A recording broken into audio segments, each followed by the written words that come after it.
please subscribe and don't forget to press the bell icon to get notified whenever we upload a new video. If you love automobiles, well, 2018 is the year that you need to stay tuned to. It begins for us with the Audi Q5 and the Lexus LS500H, but the big bang comes in the form of the Lamborghini Urus. I don't remember if we ever had a better start to a new year.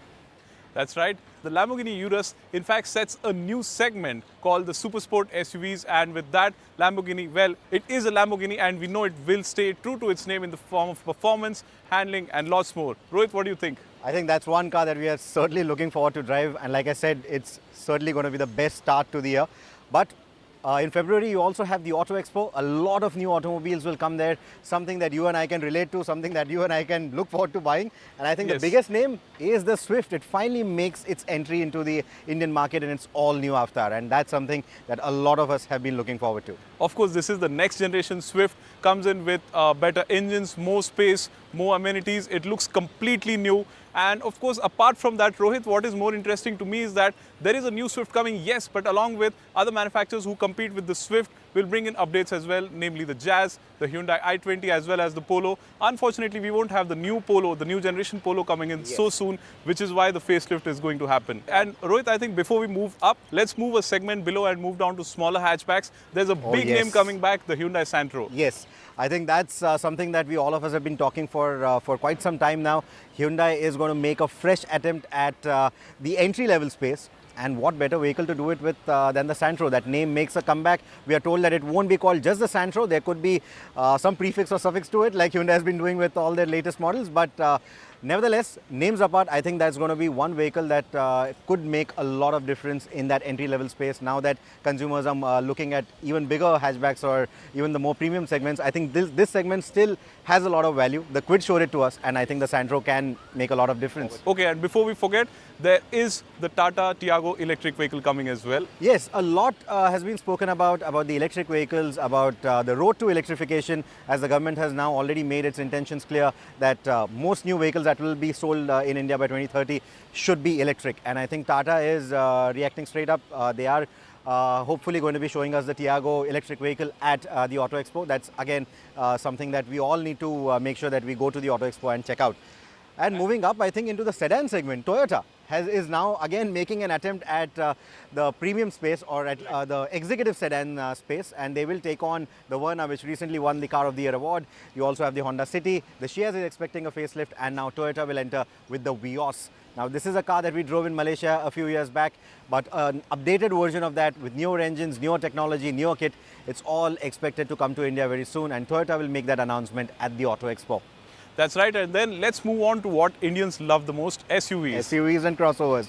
Nissan is going to be one of the front runners. The Kicks is making an entry into India. Now, the Kicks is not similar to the one that is sold in the European market. This will be something like what Renault did with the Captur. So what the Captur is to the Duster, the Kicks will be to the Terrano. It's the same underpinnings, but you'll have a slightly more cosmopolitan approach in terms of design, in terms of the cabin, in terms of the kit.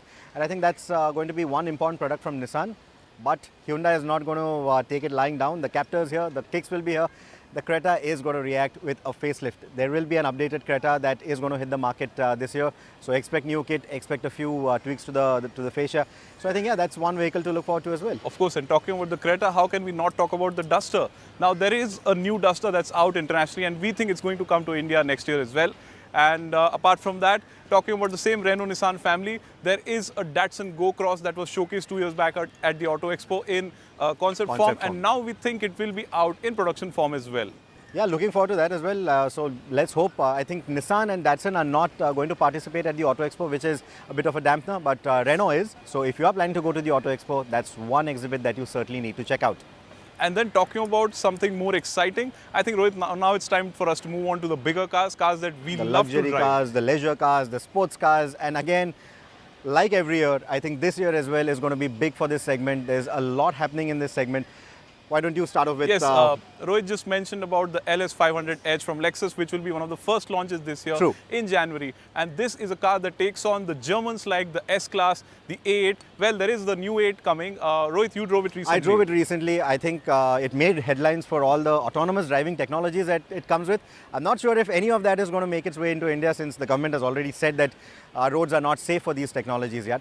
So, of course, that will not come, but that doesn't take away from the A8L. There's a lot to look forward to in that car in terms of the kind of luxury features that it offers, the new beautiful design that it brings to the table. It really looks classy, and there are a lot of new assistance systems as well, which could actually make sense in India, like Volvo has already shown us.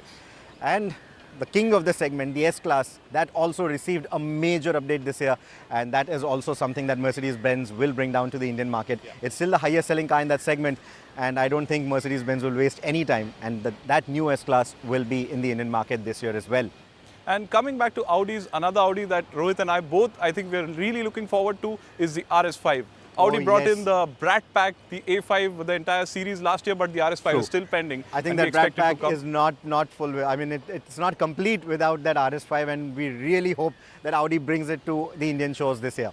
And then talking about cars that excite us, there's a whole bunch of BMWs coming in. We've got the new X3 coming. There's the new M5 coming in, which is the new generation M5, and it's supposed to be a cracker of a machine. Rohit? I think we just drove the 5 Series at the Chennai racetrack during our awards judging. We were completely blown away by that vehicle.